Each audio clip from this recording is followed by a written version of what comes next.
It's not often that you have a reverend and reformed chorus speaking before you speak.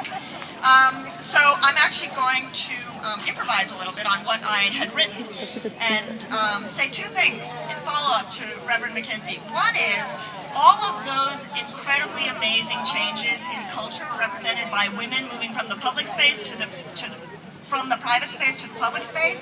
They're terrific. But what we are dealing with now is people looking at those numbers and saying things like, oh my God, women rule the world, they are more than equal enough, they're the richer sex, and this is just a rife untruth. And so what I want to talk about today is something that each and every one of you can do about not just redistributing wealth, but redistributing justice in society. I think that our stories make our culture, and then our culture turns around and it makes us back. And so stories are how we determine how we distribute and protect rights. So the problem that we have is that our narratives are lopsided.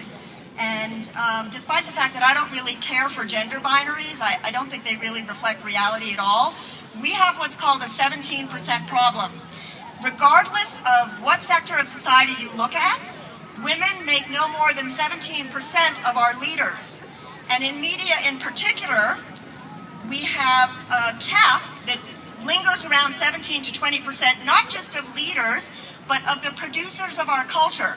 So writers, directors, producers, programmers.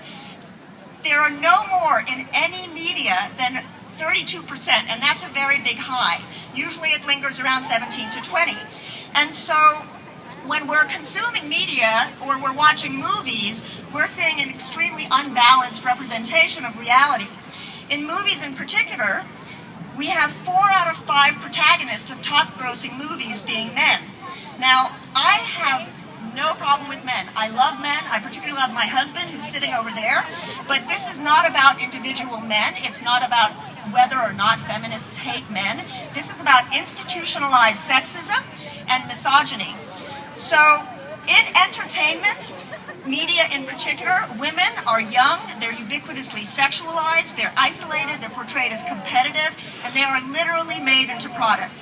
The common ratio in entertainment is 1 to 2 females for every 6 to 8 males, and in that scenario, women are always competing. So, when you look particularly at children's programming, those ratios seem to stick, and interestingly enough, in children's programming, and this is very pertinent to why we're here today, women and girls are 4 times more likely to have bodies that cannot contain internal organs. Okay? If you can't picture girls and women having internal organs, then you don't understand what it means to be able to bear children. Reality TV in particular would be impossible without its vain, frivolous, backstabbing women. I know that there are exceptions to these rules, but rarely do you see groups of women of all ages, colors, shapes, sexualities, like these people here, portrayed as morally competent people and as friends and leaders. It is why I argue with my daughters about watching shows like Gossip Girl and Pretty Little Liars. We continue to tell stories that perpetuate traditional sexist notions of shame and female sexuality. They persistently ignore the reality of women's lives, and they glamorize violence against women. You would have to be living under a rock in the Gobi Desert not to see how girls and women are sexualized everywhere as objects. And yet, we continue to shroud our actual experiences, our sexual agency, our maternal ambivalence, our assaults, our harassment, our rapes, our pregnancy, our abortion, our domestic violence, in shame. And we look for ways to blame women and tell them to be quiet about it. You have to stop being quiet about anything related to your lives. You need to talk about it openly. You need to write about it. You need to inform rightfully misinformed individuals. We use euphemisms in our news. It's how rape tragedies like the abuse of boys by priests and coaches get called sex scandals. And don't think that this is not misogyny.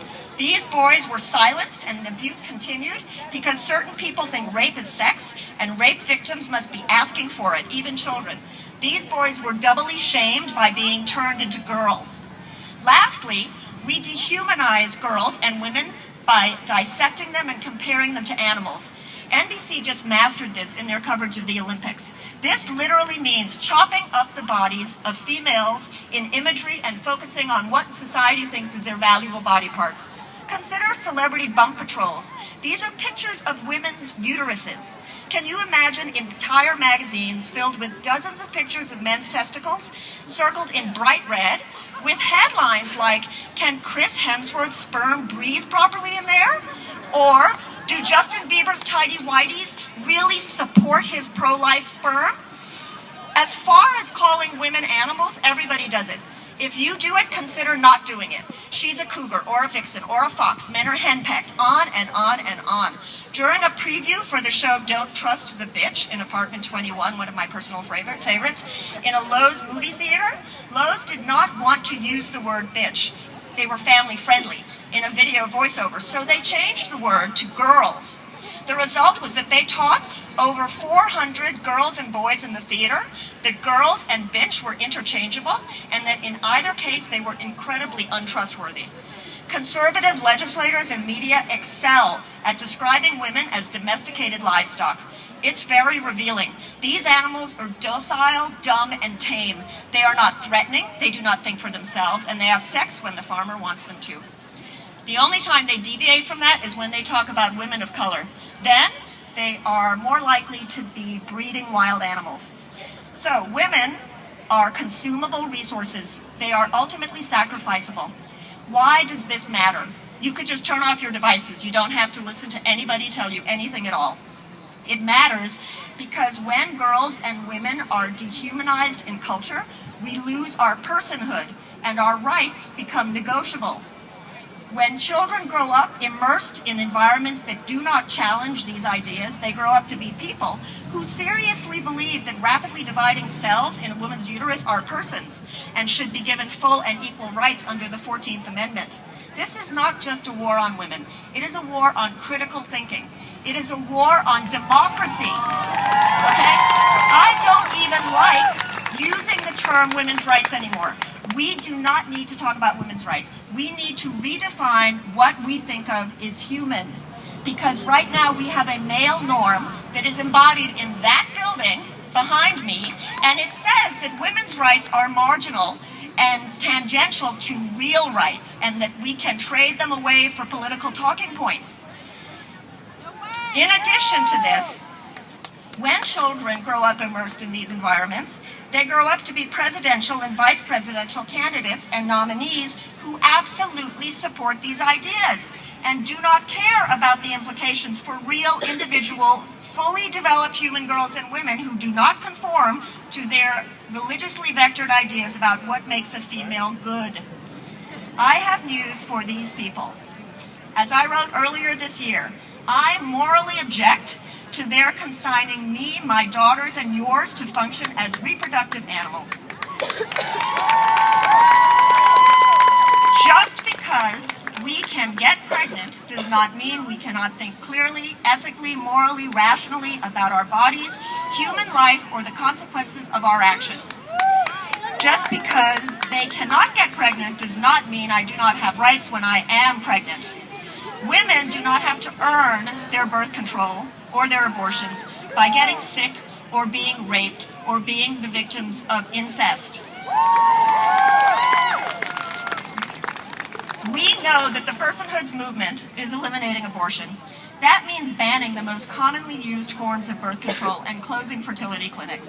But it also means that girls and women will die and go to jail for being imperfect, human, and pregnant. They are already going to jail for tripping, for being depressed to the point of suicide, for struggling with addiction, for making sad and hard decisions about fetal abnormalities, and for caring about how they will support their existing families. It means that women will be unable to plan their families. And this is very important because nothing drives me crazier than hearing that social issues are not as important as the economy. If a woman cannot plan her family, she cannot participate equally in the economy. This is a really simple idea. You cannot have economic justice without reproductive justice. They are completely inseparable for women. The only way any of these ideas works is if you think of girls and women as subhuman abstractions, as less important constituents, as useful body parts and animals, as compulsory breeders and free child care laborers for men. Gee, it only works if they're dehumanized. Imagine that. This is why we need to infuse culture with our stories. We need men and women to portray girls and women as whole human beings, unexceptional in every way. I want to just add one thing here, because I think a lot of people get conflicted over this idea that human life, innocent human life, is being protected. If people who make that argument were truly critical thinkers concerned with fetal health and life, they would know that the chance of a fetus suffering real harm increases 20-fold after a man turns 35 because of sperm degeneration and susceptibility to toxicity. I do not see any men being fired or thrown in jail or hospitalized and operated on against their will because they insist on having unprotected sex after their 35th birthdays. If you are going to do this, at least do it consistently.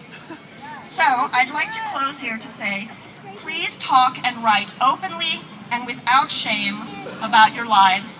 Confront sexism when you see it. Discuss it with your children. Discuss it with their teachers. Discuss it with the person that works in the food store while you're buying your groceries. Deconstruct myths and abstractions and be relentless and prolific in your efforts to tell people exactly what women's lives are like. Thank you.